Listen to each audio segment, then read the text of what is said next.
بھائی 18 سال کے ہو گئے تو امیر بننے کے جنون نے انہیں غلط راستے اختیار کرنے کی ترغیبات دینی شروع کر دی۔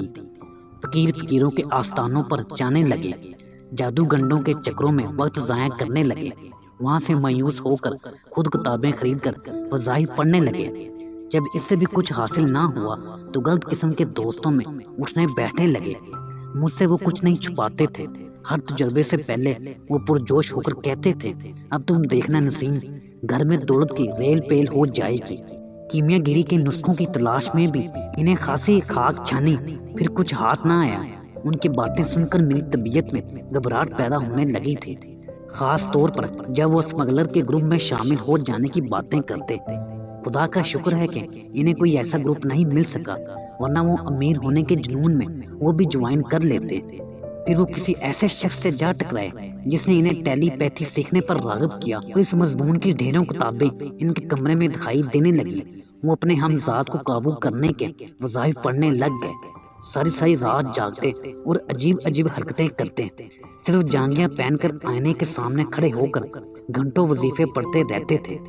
اس سے پہلے انہوں نے جادوگری پر بھی راتیں کالی کی۔ خیر وہ دور گزر چکا تھا، اب ہمذات قابو کرنے کے لیے رات دن ایک کیے ہوئے تھے اور مجھے اپنا رازداں بنا رکھا تھا۔ میں ان کے عمل کے دوران ان کے کمرے کے دروازے پر چوکی داری کیا کرتی، مبادہ والد صاحب نہ ادھر آ جائیں۔ اللہ جانے کتنے دن کا عمل تھا، 20 دن گزر گئے تھے۔ بھائی کے وظائف کے چکر میں جاگتی اور صبح اسکول میں اونگتی رہتی۔ اسکول میں بعض پرس ہونے لگی تھی، مگر صفدر بھائی کی محبت میں ان کے ساتھ چپکی رہتی۔ گھر میں امی سے ان بن ہو گئی تھی کہ صاحبزادے عملیات کے چکروں میں پڑ گئے ہیں۔ بھائی نے پڑھائی چھوڑ دی تھی اور والد صاحب سے یہ بات چھپائی ہوئی تھی۔ بھائی کے عمل کا 21واں دن تھا، امی کا ریڈیو خراب ہو گیا۔ انہیں پرانے گانے سننے کا بے حد شوق تھا۔ ہمارے بنگلے سے ذرا دور ایک الیکٹریشین کی دکان تھی، ہم اپنا بجلی کا سامان انہی کے پاس لے جایا کرتے تھے، لہٰذا وہ ریڈیو بھی اس دکان پر دے آئے۔ انہوں نے کہا کہ شام کو لے جانا۔ ہم دونوں بہن بھائی عموماً کٹھے ہی ہر جگہ جایا کرتے تھے۔ شام کو ریڈیو لینے پہنچے تو الیکٹریشین مغرب کی نماز پڑھنے جا رہا تھا۔ اس نے ہمیں دیکھتے ہی کہا وہ تھوڑی دیر بعد لوٹ کر ریڈیو دے دے گا، ہم وہیں بیٹھ کر انتظار کریں اور اس کی کھلی دکان کی نگرانی بھی کریں۔ ہم دونوں بہن بھائی دکان کے سامنے ایک نالے پر بنی پلی پر بیٹھ گئے۔ بھائی مجھے بتانے لگے کہ اس دفعہ وہ اپنے مقصد میں ضرور کامیاب ہو جائیں گے، ان کا ہمذات جلدی ان کے قابو میں آ جائے گا، پھر وہ اس سے ایسے کام کروائیں گے کہ گھر میں سونا برسنے لگے گا۔ ہم دونوں بہن بھائی ان باتوں میں مگن تھے، ہمارے آس پاس کوئی نہ تھا۔ اچانک مجھے محسوس ہوا کہ کوئی ہمارے پیچھے آ کر کھڑا ہوا ہے۔ میں فوراً گھوم گئی، بھائی نے بھی مڑ کر دیکھا اور میں تو جیسے حیرت سے اپنی جگہ جم گئی۔ ہمارے سامنے دوسرا صفدر بھائی کھڑا تھا۔ بھائی نے بھی اسے حیرانی سے دیکھا اور اٹھ کر کھڑے ہو گئے۔ دوسرے صفدر نے ایک زناٹے دار تھپڑ میرے بھائی کے منہ پر مارا اور کہا، بول کرے گا میرا پیچھا؟ پھر بھائی کا گریباں پکڑ کر انہیں زمین سے 1-1.5 فٹ اوپر اٹھا لیا اور وہی جملہ دہرایا، بول کرے گا میرا پیچھا؟ بھائی بھی میری طرح بت بن گئے۔ اس ہم شکل نے انہیں زمین پر کھڑا کر کے پھر زوردار تمانچہ مارا، جس سے بھائی گھوم گئے اور پھر وہی سوال کیا۔ میں جو یہ منظر دیکھ کر رونے لگی تھی، بھائی کو اس کی گرفت سے چھڑانے آگے بڑھی، مگر وہ پھر بھائی کو زمین پر پٹک چکا تھا۔ میں جھک کر انہیں اٹھانے لگی، وہ ہم شکل میری آنکھوں کے سامنے غائب ہو گیا۔ بھائی زمین سے اٹھ کر اکڑوں بیٹھ چکے تھے اور زاروں کتار رو رہے تھے۔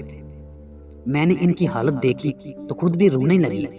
میری سمجھ میں نہیں آ رہا تھا کہ وہ دوسرا شخص صفدر بھائی کا ہم شکل کیسے تھا۔ اس کے کپڑے، اس کا انداز اور شکل و صورت، قد بالکل ان جیسا تھا۔ میں نے اسے اپنی آنکھوں کے سامنے نہ دیکھا ہوتا تو کسی اور کے کہنے پر یقین نہ کرتی۔ خیر اس کا دیکھتے ہی دیکھتے غائب ہو جانا مجھے بھی خوفزدہ کرنے کے لیے کافی تھا۔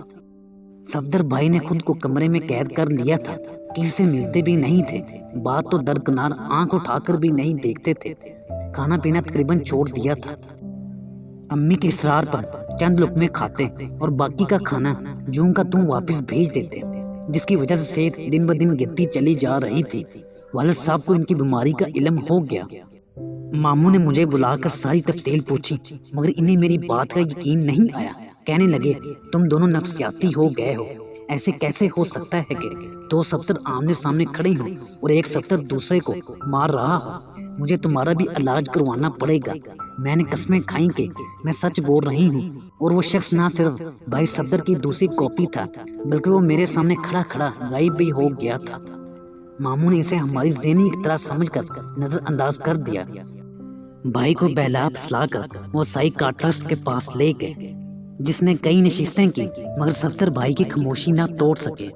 امی نے اپنے بھائی کی منت کی کہ وہ اسے بڑے عالم دین کے پاس لے جائے کہ اس کو کوئی روحانی بیماری ہو گئی ہے۔ ماموں کی سمجھ میں یہ بات آ گئی، پھر اپنے ملنے جلنے والوں سے معلومات حاصل کی اور ایک عالم کے پاس بھائی کو لے کر گئے۔ انہوں نے بھائی کا علاج شروع کیا۔ کئی ہفتوں کے بعد ان کی چپ اور دنیا سے بیزاری ختم ہوئی تو انہوں نے ماموں کو بتایا کہ الٹے سیدھے انداز سے وظائف پڑھنا ذہنی صحت کے لیے نہایت مضر ثابت ہوتا ہے۔ اس نے اپنے ہمزاد کو قابو کرنے کے لیے جو کچھ پڑھا، اس میں کم علمی کے سبب رجت ہو گئی۔ اس کی بہن ٹھیک کہتی ہے، جس نے اسے مارا تھا وہ اس کا ناراض ہمزاد ہی تھا۔ ماموں یہ سب سن کر حیران رہ گئے۔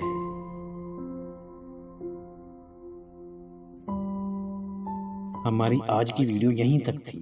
ناظرین، اسی امید کے ساتھ ہم آپ سے اجازت چاہیں گے کہ آپ کو ہماری آج کی ویڈیو پسند آئی ہوگی۔ ملتے ہیں بہت جلد ایک نئی معلوماتی ویڈیو کے ساتھ، تو دیکھتے رہیں اسلامک ڈائل۔ اللہ آپ کا حامی و ناصر۔